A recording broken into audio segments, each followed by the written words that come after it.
Watarajia liongeleni. Naomba Mwenyezi Mungu hiyo siku ifike, kwa sababu katikati njia hii ni ndefu sana, lakini kiangalia yote hapa hii njia ni fupi mpaka kufikia hatua hii leo, si ndivyo eh? Ongeleni kina dada kwa uchaguzi sahihi, ndivyo eh? Kama mara hii tulikuja sisi, si ndivyo jamani? Sasa hatutarajii pia nyinyi mkawa ndio wa kwanza kusitisha, si ndivyo eh? Na huyu ilikuwa ni madhumuni maalum, one mmekuja wenyewe kuhitaji, si ndivyo eh? Kwamba umemuona huyo ni mtu sahihi. Ongeleni sana. Sasa kama ambavyo nimetambulishwa, mimi naitwa Juhudi Nyambuka. Taaluma yangu mimi ni afisa afya mazingira, lakini ni mtaalamu wa masuala mazima ya afya ya jamii kwa mambo mbalimbali, kuanzia zile afya mazingira, afya ya jamii na maana afya ya binadamu, masuala mazima ya mengi sana ya kibinadamu ikiwemo ya magonjwa, lakini pia hata masuala ya afya ya uzazi. Katika mada zetu ambazo zimewekwa ipo pia mada ya afya ya uzazi. Mada ambayo kwa nini imewekwa afya hii mada hiyo? Kwa sababu mambo yote yameongelewa na mashehe na tafsiri nyingi zimetolewa na hadithi zimetoka.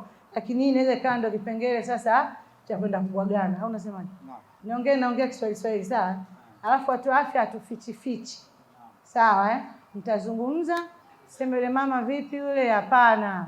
Inabidi tuongee tafsiri ikilazimika, isipolazimika tutaweka wazi. Sawa? Afya ya uzazi ndio kiungo. Yaani masuala mazima ya uzazi ndio kiungo kwa wanandoa. Kuna wengine hata hapa tumeunganishwa na hicho. Si ndio eh? Jamani nimezaa naye basi ngoja nifanyeje? Ngoja tutafanyaje? Ngoja tu nimalizane naye. Sasa hapa kidogo kuna mtihani. Kuna ambaye sababu swala zima la kupata ujauzito inawezekana hata ujui hiyo siku ilikuwaje, si ndivyo eh? Ulikuwa unapita. Sasa wanaume huwa wanakuwa na kiu. Akiwa na kiu mwanaume angalii maji gani anakunywa, ya kisima, ya bondeni. Naeleweka vizuri? Ile hali ikimpata, na ndio maana huwa mna uwezo wa kubaka hata bata, ng'ombe. Baada ya pale ndio akili huwa inafanya nini? Inarudi. Na hiyo sasa haina ujanja. Iwe rahisi, iwe shere, iwe nani, yani kile kitu bwana kina siri ya tofauti. Mimi najaribu kitafakari, hata njaa ina afadhali, si ndio eh? Hata njaa ina nini? Ina afadhali. Kwa wanawake kutokana na maumbile yetu tunaweza kujistamilisha, japokuwa kuna vidalili ambavyo huwa vinafanyaje? Vinaonekana. Na hasa kwa mpenzi wako ama tayari mke wako yuko ndani. Wakati mwingine tunashindwa kusema, basi tunajisonya sonya, mara unapita pita, unaimba, mara umevaa kanguo fulani hivi unatega, si ndio eh? Sema. Na huo ndio udhaifu tulionao. Lakini kwa nini toka enzi za wanani wetu kwa chini walianza tukiogopa? Nikikwambia mume wangu natamani sasa, na natamani staili fulani, naeleweka vizuri? Nakufundisha nani wewe? Ushaanza. Sasa hiyo mangine tunaogopa. Ila tukiwa pale kwenye tendo ndio tunajaribu tu kubadilika ili na ndio maana sasa kuna wanawake mpaka wanafika umri wangu hawajawahi kuenjoy lile tendo. Tunabakwa zaidi. Takbir. Naeleweka vizuri hapo? Sasa basi. Na ndio maana sasa kwenye swala zima la uzazi naweza nikabakwa na nikapata mimba. Kwa hiyo inategemea tu nipo vipi katika ile nini? Yaani nikoje? Kama tayari kama ng'ombe tunajua huwa wanakuwa na wakati wao, na sisi pia tuna wakati wetu. Tuna zile siku za hatari, tunaziita za hatari, lakini ndio nzuri kama unahitaji mtoto. Si ndio eh? Sasa inawezekana wewe hujui na hata mwenzio hajui. Na ndio maana sasa unaweza kujikuta na mtoto wako wa miezi mitatu umejaribu imeingia. Sababu ulienda kwenye siku za nini? Za hatari. Tukienda kliniki tunapewa maelekezo, sivyo? Ushafundishwa kalenda si na nini na nini hapo. Sasa hebu urudi wewe unamwambia Samelo, mimi siku hii leo haifai. Mwenzio nimeshakwambia akiwa pale anakuwa nusu kichaa. Anaweza kabaka hata nini? Bata. Akuelewi. Yeye anataka mzigo mnaita wenyewe. Akimaliza pale akitoka, kama kuna kitu cha kujutia ndo anajutia. Na ndio maana sasa kwa wale vijana shekhi, wakienda kwenye maeneo ya starehe, hali imeshamdhihirishia, kwa sababu wenzetu hawa wana vitu vidogo sana. Na nyingine hata hajakupenda ulivyo mzima, ana sehemu ndogo sana, sauti yako, mwendo wako, kashingo tu akakaona, kimkono, yaani ana vitu vyake vya kishakiona kichaa hawezi. Ndio maana tunaambiwa tujistiri, si sauti ndio pale hamna shida sasa, si ndivyo? Kwa hiyo sasa kuna vitu ambavyo lazima tuviangalie kwenye swala zima la afya ya uzazi. Wakati mwingine unakuta kwamba anaweza acha tu aje kupenda kwa sababu tushatokea, ila sio nyinyi mlioko hapa. Hapa wote mmependana. Mwambie hapa kumbe kwa sababu tu nilizana wewe. Kwamba unakuta kwamba anafikiria kwamba siku ile alojaribu na ndio siku ya hatari na ndio siku hiyo imefanyaje. Umeona? Jana nimeona sehemu kwenye mitandao. Mimi nasoma sana mitandao. Mdada anasema hivi, anatafuta mwanamume yuko TFF. Alienda kwenye mkutano Morogoro, hata nimesahau kidogo. Akatoka naye hiyo siku moja 2017. Kwa hiyo anasema ana mtoto wako. Sasa amjui. Hebu angalia sasa hapo. Amjui. Yaani amjui. Ila anachojua kwamba alikuja kwenye mkutano wa TFF na akatoka naye kwenye hoteli Morena Hotel, akatoka naye. Kumbe ndio siku ambayo akamwachia nini? Ujauzito. Sasa dada hataki dhuluma ya kiumbe cha mtu. Kwa hiyo ametangaza. Kwa hiyo kama mtu anafua nilienda mwezi huo na nini, ameiona, sasa jitokeze. Asiyetaka mtoto kama nyinyi ambao mnakwepaga, atoe mtoto wa mama. Si ndio maana? Sasa kipengele kama ambavyo tumesema ni muhimu sana kuangalia swala zima la afya ya uzazi, lakini tu atuangalie afya ya uzazi peke yake. Tuna vipindi vya nyuma tulikuwa tunawapima sisi wenyewe afya. Lakini sasa hivi tunasema si mshaonana, naweza mkaendelea, leteni vipimo vyenu hapa. Kwa sababu anapokuambia anatakuwa mtu ambaye anapima hajawahi kabisa kuwa na yule mtu. Kitu ambacho tunakiangalia kwenye swala zima la umuhimu wa afya hasa kwenye ndoa zetu ni swala zima la kupima afya zetu. Na hasa sio vibaya tukapima maambukizi. Naeleweka vizuri hapo? Maambukizi, kwa nini tumeweka maambukizi? Sababu ndio kitu ambacho kinatuunganisha sisi. Si ndivyo Lazima tunaenda kufanya tendo ambalo ndio sosi kubwa ya kwanza ya kuleta maambukizi.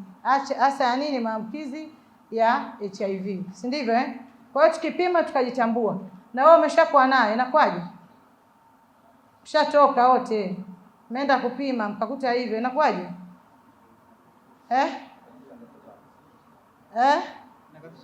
Inakatisha ndoto zako, si ndio? Kuna ambao wanahisi ndio mwisho wake wa nini? Kwa maisha. Ndoto zinafanya nini? Zinakwisha. Lakini pia mapenzi yale ya shamshamu yanaendelea. Kila mmoja anamuogopa mwenzie. Na inawezekana ukasema wewe ndio sosi umeniletea. Nasema wewe ndio niletea. Kumbe itakiwa ile siku kabla mjagusa kitumbua kinafanana vipi?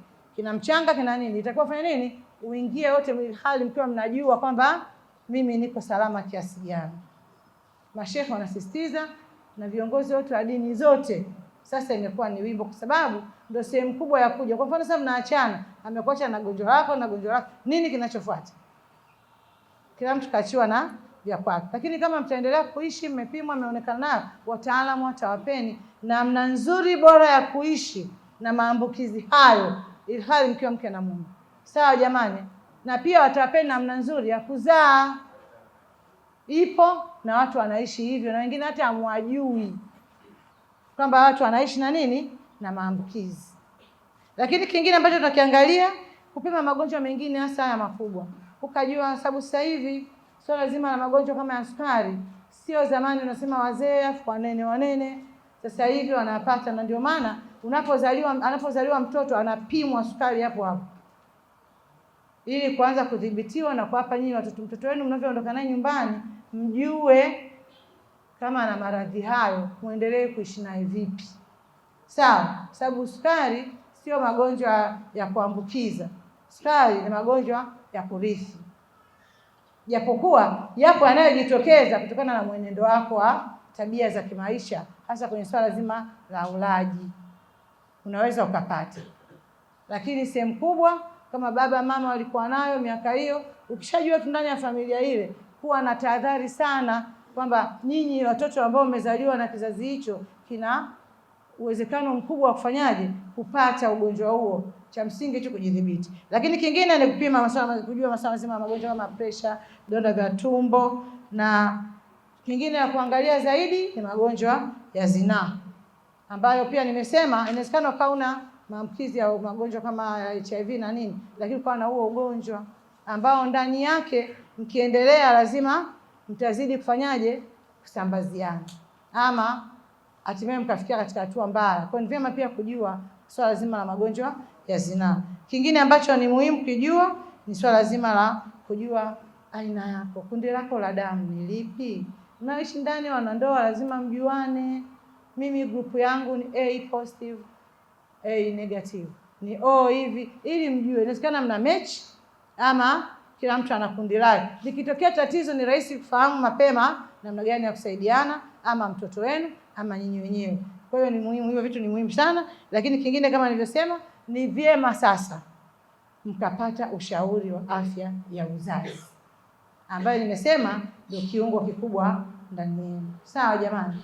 Kama tayari labda ameishi hamna mtoto, unahitaji sasa kuzaa, sio vibaya kwenda kwa wataalamu. Sasa hivi uzuri tuna hospitali yametuzunguka mengi, na hospitali mengi ana madaktari bingwa ama madaktari wa kawaida wa afya ya uzazi. Atakupa maelekezo hayo, kwa sababu tunatoka kwenye ujana fulani, kila mtu ana staili zake ambazo alikuwa anaishi. Ndivyo wengine mmefanya masturbation sana. Uongo umejichua. Ndio hataki shida. Mpenzi wake nani? Sabuni na mkono, si ndio? Sasa hivi vitu hivi vina madhara. Wengine wamevichukua kwa muda mrefu.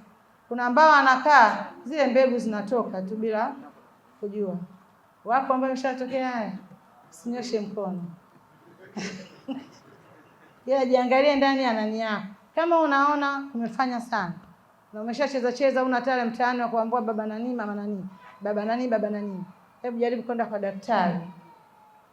Wataangalia, huwa wanatoa hizo. Kisa inabidi ufanye tena. Sio kutoka zile mbegu lazima ufanye kuchukua kile kipimo mtihani, pata damu utaweka kwa usilie. Kile lazima bwana.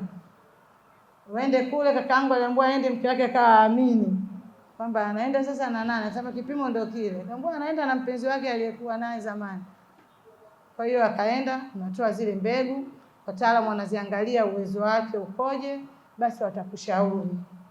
Sawa Lakini kubwa zaidi pia swala zima la afya lishe. Kwenye ndoa bwana, bila lishe mtihani kidogo. Sawa ambayo pia inaweza ikawa vina visababishi vingi ambavyo vipo. Kwa hiyo vitu ambavyo tunaviangalia ni hivyo, lakini inatusaidia sana hiyo tukijua hizo kuepuka hata migogoro ya kiafya nyumbani. Wewe kila siku unaumwa tu, kumbe mwenzio ana sukari, si ndio? Mwenzio hivi. Lakini kingine tunaangalia swala zima la hizo pressure, nimeshawaambieni sitaki kuzirudia sana, nadhani mnajua, si ndivyo ukoje na nini. Lakini kingine tunaangalia madhara, kama kwa mfano kushajua magonjwa kama hayo ya pressure, itakusaidia kujua na kudhibiti magonjwa mazima kama kiharusi, lakini moyo kushindwa kufanya kazi vizuri, lakini pia kupunguza nguvu za mwili. Jamani, pressure, magonjwa ya moyo yanapunguza nguvu za mwili. Nguvu za mwili zinaeleweka? Sio unachoka ndio, lakini kwa wenzetu wanaume inachangia pia kupunguza nguvu za kiume. Lakini nimesema nguvu za mwili ina maana wote tunaweza, hata wanawake, sababu mwili unakuwa umefanya umedhoofika. Lakini kingine ambacho kipo ni swala zima la ugonjwa wa sukari. Sukari sasa hivi nimesema imetawala. Hapa tukisema tuite vipimo hapa, shehe wangu, mtihani wake mkubwa. Inawezekana tunaishi bila kujua. Na mara nyingi sukari, huwezi kujua ndo naumwaje, kwani naumwaje? Si ndio Nachoka, ndio hata unapunguza nguvu zinapungua, lakini pia inafanyaje? Ina hasa kwa wanaume na waathiri kisaikolojia sukari, kwa sababu nguvu za kiume ndio zinakatika haraka. Na hasa sasa kila mtu hapa anakuwa na madaktari wake mpaka pole, usile hiki, usile kile. Vingine wala ndio vinavyokuzidi kupunguzia nini wewe? Lishe bora na ukadhoofika. Sasa ndio umetoka kuona sukari imeshachamaa. Anapita anaenda. Anaenda anarudi. Nini kinachofuata? Maskini kumbe yeye yuko anakuhangaikia wewe. Lakini wewe roho yako haikubali hata kidogo. Kila ukimwangalia anapita. Hivi wanaume unajua wakati anakufa, analia gani? Kienda kuuliza bwana analia anafikiria mkewe yake atachukuliwa na mtu mwingine. Ni mwenyewe mume wangu aliniambia. Niangalia. Hebu mbona baba nani unaangalia sana? Angalia mimi nikifa usitaenda kuolewa wewe. Aya. Nikamwambia hapana mume wangu. Ndio maana upate nafuu haraka. Mimi siolewi. Eti akapata nguvu kidogo akakaa kitako. Mimi naona anazidiwa muda mrefu. Kumbe ananifikiria mimi kwamba ananicheki ile vipi. Pale sio tu anakufikiria ukivaa nguo, ukifikiria ukivua nguo, anafikiria kila hatua pamoja na ugonjwa wake wanaume wenzetu wajaliwa. Anafikiria yote yale. Na nafikiria sasa nikitoka hapa nikifa mimi nakufaje. Lakini ni vitu ambavyo Mwenyezi Mungu anajua kadiri yake. Sawa jamani. Kwa hiyo tunachoangalia kwenye sukari tuwe waangalifu sana na hasa kwenye kufuata masharti. Sababu sehemu kubwa wanawake wengi wanaondoka. Wanawake wabaya sana sisi. Baada uguzi anafanyaje? Anakuacha kwa sababu kile kitu ambacho kimeunganisha hakina nguvu. Sasa anaondoka wewe upo anaenda wapi? Anakwambia subiri kwanza kurogea uji wako, usiwe mtamu, usiwe nini, anapita kidogo akirudi kachangamka, anakuja. Sasa wewe huwezi kubali. Lakini inawezekana pia hajafanya hilo. Ila wewe imani inafanyaje? Inapungua. Inapopungua imani, moyo unazidi kufanyaje? Kwa sababu pressure na sukari inakaa pamoja. Wewe mapigo yatazidi. Yanapozidi kupiga, unazidi kunyong'onyea. Unaweza kula vizuri, unazidi kuwa dhaifu. Kumbe kuna kitu tu ambacho unakifikiria. Lakini vitu hivi vyote vinasaidia kufanyaje? Kuepukika kama utaweza kuvinania. Lakini kingine dalili zake tuna sukari, kwa kiu mara kwa mara, kukojoa mara kwa mara, kuchoka na wanaume kuishiwa nguvu zile za kiume ambazo zinachoka haraka. Si ndio hichi kiungo nacho Mungu akikiacha ndio kikachoka haraka. Shughuli yake ndefu. Lakini kikubwa ambacho nakiangalia ni kula kwa mpangilio, na sukari nyingi na kufanya mazoezi ya pamoja. Sio vibaya kufanya mazoezi na mke wako. Kuna mazoezi ya mbali, kuna mazoezi ndani. Japokuwa ile ni mazoezi. Hivi unajua ile tendo ni zoezi kubwa Na ndio maana utakao na afya nzuri Unafahamu Kwa sababu sawa na kiwanja cha nini? Cha mpira, ukimbie kule upige mpaka unafika goli ili kuja kufunga. Halo? Tumeiona vizuri Sasa afya yako dhaifu, golini utafika?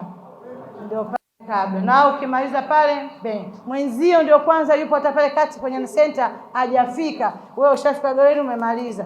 Utamrudia tena. Na kawaida yako ukishamaliza usitene ile hali. Na ikibidi unamtupia mgongo. Ndivyo Kwa hiyo soma hisia za mke wako. Hakuna kitu kinacholeta vizuri kama ukisoma. Hakikisha kwamba yeye ameanza. Anajua kwamba na yeye anatakiwa na yeye aanze. Sababu uzuri wa mwanamke akianza yeye ana uwezo wa kuendelea na wewe bila shaka kutokana na maumbile yake. Ila wewe hauwezi. Si ndivyo Mbona msemi ndio? Mimi siongei na nursery school hapa. Naongea na watu ambao hivyo, si ndivyo? Yaani hakuna kitu kizuri kama kile tendo mkafurahia wote. Yeye ana enjoy kutoka pale kila mtu anasema nimeenjoy. Hakuna kitu kibaya ambaye mwanamke asemi, sema mara nyingi afikishwi. Mimba itaingia. Lakini hawezi kupata raha. Inawezekana mkana miaka hata mingapi hajawahi kuenjoy na wewe. Sababu wewe unawahi ni wanaume wa binafsi mnanchi. Unawahi wewe kumaliza umemwacha.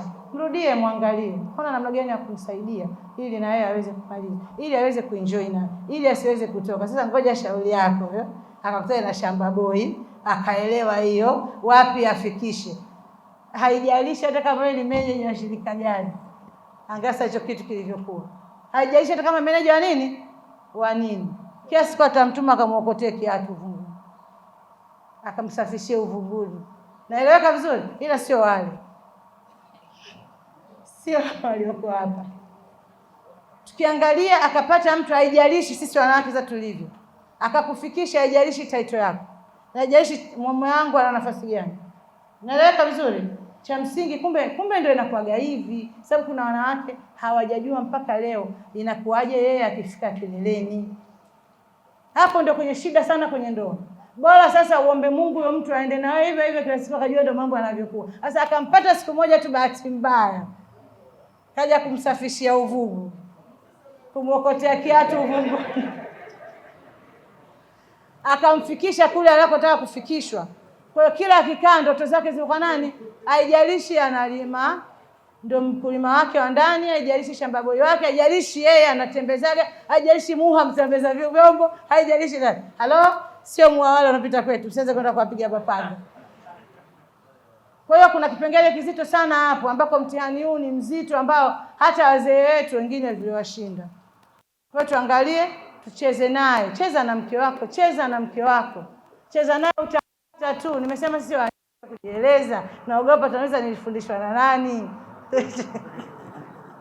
Nataka kuelezea, lazima ulifundisha hapo, kati siku hizi paka kwenye mitandao tunaona uongo. Staili na unaona mwenzio vile anavyocharuka, kumbe hii staili imefanyaje, inamfikisha. Umefurahi wenyewe, umesikia? Sasa tuangalie namna gani ambavyo yeye anapenda, ili wewe pia uridhike na yeye aweze kumfikisha, na ataona na atakuonyesha kwamba huyu amefika sehemu yake. Sio tu kwenda ukachota maji ukarudi ukamwaga ukamaliza, haipendezi. Utaacha na mimba yako pale. Angalia sasa ilivyo mtihani. Tunapoolewa kama hivi, wengine tuna watoto, wengine tunaenda kutarajia kupata watoto. Nikishapata mtoto mwezi huu, mwakani si ndio nitapata mtoto. Naanza kwanza naingia kipengele kizima cha kulea mimba. Mwingine naanza toka mwezi sifuri, unaanza anatapika, akikuona anachefukwa na wewe hatari. Lakini ukitoka anakuhitaji uwepo. Si umeelewa vizuri? Kitu kiingia tu ndani nataka utoke. Jamani, mtuvumilie. Ile ndio hali halisi ambayo inatupata. Sasa tukiona vituko vya toka zamani huwa vinafanyaje? Vinaongezeka. Inakwenda mpaka unafikia hatua ya kujifungua. Akishajifungua anakaa ile miezi yake ya kulea mtoto. Lakini pia tunataka tunaambiwa hata hii nataka tufanyaje, tulee miaka mingapi? 2, kwa maana tunyonyeshe. Kwa hiyo njia moja hapo ya uzazi wa mpango ni kufanyaje? Kunyonyesha. Kwamba naponyonyesha ziwa lile linakuwa la mtoto. Si ziwa la mtoto jamani? Sasa mtihani pale anapokuja kwamba naye baba naye anataka kunyonya ziwa. Na hasa shida inayokuja kutokana na mazoea ya kucheza huko nyuma, kabla baba amalizi mpaka naye anyonye ziwa. Ndio pale sasa lazima maziwa yanatoka ya mtoto. Na ndio maana baba anaoga na wivu na watoto wao, sababu unakuta wewe uko busy sana na nani? Na mtoto wako. Na kishamjua hivyo unamkwepesha kila saa unanyonyesha. Unajua baba hapa tayari. Muda wote unanyonyesha. Na ingia anakimbia kabisa na nyumbani.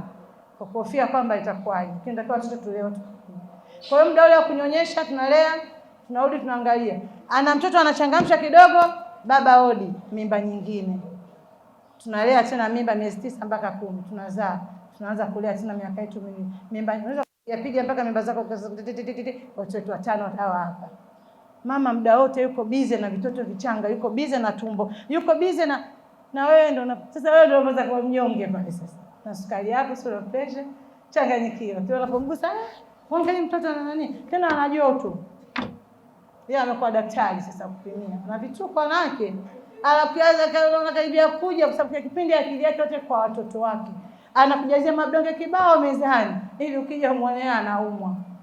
Sasa baba anachanganyikiwa, yeye akili yake saa zile iko kwenye kitu kingine. Sasa pale ndio kwenye mtihani mkubwa ambapo wake wanaume wanaamua kwenda kuoa wake wengine, aidha anaenda kuchepuka sababu ya ile hali nayo mpata. Si ndivyo? Sasa mtihani uliopo unakwaje? Inakwenda mama amemaliza kuzaa. Sisi tunazaa kitaalamu miaka 35 upo kwenye riski ya uzazi. Miaka 35 ya mwanamke unaingia kwenye riski ya kuzaa. Tena kabla taaluma zijawa nyingi na madaktari wetu kwa wengi, ilikuwa unawekwa kwenye maeneo maalum, uangalizi maalum. Miaka 35 sasa hivi uko shule, jamaliza chuo. Uongo jamani? Sasa ndo anataka aanze kuja kutafuta watoto. Ndio maana unakuta sana apiga mwaka anakimbizana na ile miaka 35 kama wazee wote. Lakini tunaenda mpaka kufika miaka 40, si ndio? Miaka 40, 45 sisi tunaanza kuingia katika menopause. Sababu tunavunja ungo kuanzia miaka kuanzia miaka 9 sasa hivi mpaka miaka 50, lakini nayo imepungua mpaka miaka 45 kina mama wanaanza vituko vya kumaliza hedhi. Ni vituko hasa. Ndio pale pia na utafikiria na mimba nyingine. Sasa fikiria umeshazaa naye mpaka miaka ile. Ndio unataka uenjoy, anaanza kile kituko sasa cha kumaliza anaingia kwenye vile ule kipindi cha kumaliza. Anapo ule muda anaumwa. Kama hajawahi kupata joto anakuwa na joto kali. Kia kufikiria unataka kuingia tu kabla kama anapata maumivu makali sana. Yaani kuna vitu fulani ambavyo unavipata. Aisee utatibia wewe uchanganyikiwe. Hana ugonjwa. Akienda kwa daktari anaanza kumwambia kichwa kinanuma hapa. Sasa kutoka afu na hapa. Sasa huu mgongo naona sasa daktari hii miguu sasa ikianza hii miguu tumbo linanikata hichi kichwa sasa, yani anakueleza mpaka daktari anashangaa aandike nini. Hapo daktari wao anajua, anakuuliza una umri gani, siku zako umeziona lini. Anaanza kuona kwamba hizo ni vituko vya nini vya koma siku. Kwa hiyo anakwenda na wewe, anaanza kwenda kuelekeza. Kwa vitu gani ambavyo tunataka tuvifanye? Ni vitu ambavyo tunatakiwa tuvifanye vile vya kuangalia wewe unamjua. Sasa anapomaliza sasa akatulia ile hali imekaa sawa. Tafadhali anapenda kila siku hata asubuhi na mchana. Sasa amesha relax, ana mimba, ana mtoto. Sasa anakuja hapo wewe ndio sukari imeshaanza. Unachoka na sukari. Si umri umeenda na wewe. Pressure imeanza. Ukimaliza ile mpaka kupiga jeki, si ndio ukibahatisha moja mpaka mwezi ujao. Si ndio Pale wanawake ndio tunapokusaga sasa uvumilivu, ndio tunaanza kuhaha sasa. Sababu wewe ndio unatamani, ndio unaanza kulijua tendo kumbe likoje, hamu inafanya nini? Yaani ndio ule muda. Kwa hiyo naambia nini, kwa sababu tunatakiwa kuna kipindi cha kuvumiliana, mjue hicho kipindi ni cha vituko vya kukoma hedhi. Kwa hiyo sisi tuna kipengele kifupi sana cha kustarehe. Sababu muda mwingi tunakuwa kwenye vile vituko vya nini? Mimba kulea. Hatimaye tunakuja kwenye ile umri wa kufikia hivi. Kuna ambao miaka 45 mpaka 50 ndio ambao tunaenda nao. Tumeelewa vizuri? Lakini sasa nikiangalia vidonda vya tumbo, lakini kwa wanaume vitu ambavyo vina shida zaidi, magonjwa yote tunaweza tukayapata wote. Hiyo sukari, sijui nini, lakini pia wanaume wanapata sana swala zima la hadi na wao umri unavyoenda. Wao sasa hivi mazingira yao makubwa kiacha mapresha, sukari na nini, masuala mazima ya tezi dume. Tunalifahamu tezi dume? Msijione mtabaki kwa hapo tunasogea. Kwa mwanamke naye anatakiwa kuvumilia kile kipindi. Wewe ukitaka kuangalia kupima kama una tatizo lolote kwa umri wako, hata vijana wadogo, tuacha sisi huko ambao wengine unapoenda kujisaidia kukojoa haja ndogo, unavyolenga shabaha, saa hizi wewe inafika kule, si ndio? Tunaangalia baadaye wewe inasogea mpaka inafikia miguuni. Uongo. Ukienda hivi badala ilege hivi nateremka hivi, nguvu ile ya kusimama inapungua. Kwa hiyo kile kipimo unachotosha kabisa kujiangalia kwamba sasa nina shida. Lakini swala zima la tezi dume kila mtu anayo, kama mimi ambaye nina matiti na tuna vile viungo vya uzazi vingine, si ndivyo? Kwa hiyo ile kila mtu hapa anayo. Ila inapoanza kuleta shida, ina maana kuna shida ambayo imeanza kujitokeza, mirija inaanza kufunga hasa ile ya kukojoa na nini, ndio vita vinavyoanza. Lakini ndio vyanza vile, hakikisha pia unaenda kufanya matibabu mapema. Inaogopesha. Huko nyuma watu walikuwa wanaogopa kile kipimo. Kile kipimo kimebadilika. Kipimo kile kimebadilika. Sasa hivi unapima damu kama unapima malaria. Sawa? Watu wengi wamepata shida wakiogopa kwenda kupimwa. Naomba kile kipimo kimefanyaje? Kimebadilika, lakini mkeo mwambie ile hali unayojisikia ili endelee kuvumilia, endelee kusaidia hasa kwenye swala zima la lishe na matibabu na mazoezi. Sawa? Usijifiche. Wengi wanaogopa aibu ya ugonjwa. Kile kipimo hakitumiki tena. Basi kingine ambacho nataka kuangalia swala zima la lishe. Hakikisha tunapata chakula cha mlo mzuri ambao unaongeza nguvu na afya, lakini usaidia afya ya uzazi na kupunguza magonjwa. Dada zangu na mama zangu kwa Kamwana, lile diko lile sio sifa ya kumpikia mume. Unaenda kummaliza. Unajaza mafuta mpaka anaelea, anza kupikia tena viungo vingine vitatu. Sawa jamani? Pika kwa nadhifu kwenye kupika chakula. kwamba mimi hapa naweza kukupikia mchemsho ukafurahia na roho yako, na mume wako akaupenda, mbadilishie. Akienda kama malisha anakula hicho hicho, akija kwako hicho hicho, akiwa mizungukoni kwake. Hebu nyumbani ale chakula kinachostahili. Hakikisha unalinda afya yake. Chakula cha wastani, mboga ziwepo, matunda kwa anayejaliwa. Siseme sasa yule bwana amesema kule ile bibi chakula hicho. Hapana, sio cha kifahari. Chukua matembele yako, osha vizuri, chemsha. Weka kitunguu, weka nyanya, inatosha. Sawa eh? Wewe fanya vyakula ambavyo vinamsaidia, kimwamshe kwa ajili ya kufanya ibada na kufanya mazoezi. Kwa hiyo kwenye swala lazima la lishe tusaidiane hapo. Lakini matunda, mboga mboga, maji ya kutosha na vyakula vya protini na nafaka zinazobolewa. Lakini pia vyakula vya kupunguza mafuta, sukari na chumvi nyingi sio sifa. Afya ya uzazi nimeshaelezea, kujua umuhimu wa kupanga uzazi, kuheshimiana katika mahusiano, uaminifu kwenye ndoa na kufahamu mzunguko kwa uzazi ambao nimeshasema pale zile siku za hatari unapotaka mtoto. Lakini ukiona nazo umejaribu hapana, nendeni kwa daktari aliye karibu kamwambie, na nendeni wote. Sehemu kubwa ya lawama ya uzazi inamwangukiaga mwanamke. Na ndio mawifi na nini saizi mkienda kuolewa kwa wanawasubiria. Unakula embe, unatema mate wale ambao hawajapata mtoto. Kumbe anasahau pia hata mtoto wake akishafanya masturbation za kutosha. Leo nguvu zinachelewa, si ndio eh? Kwa hiyo tuangalie wote, tukibidi kwenye afya ya uzazi, inapendeza mkiwa wawili na mkafanya vipimo wawili na mkubali matokeo wote nini? Wawili. Sawa jamani? Kwa hiyo baadaye mtaniambia, nitaacha na nidhamu. Lakini kingine ambacho nawaelekeza ni kuwa msafi binafsi. Jamani, usafi ndio kila kitu. Mabinti zangu huko, aisee, wanaume hawa wanapenda mambo mengi sasa, japo andaga mpaka anaenda azimu au jalalani. Lakini akiwa mke wake na mpenzi wake anapenda usafi.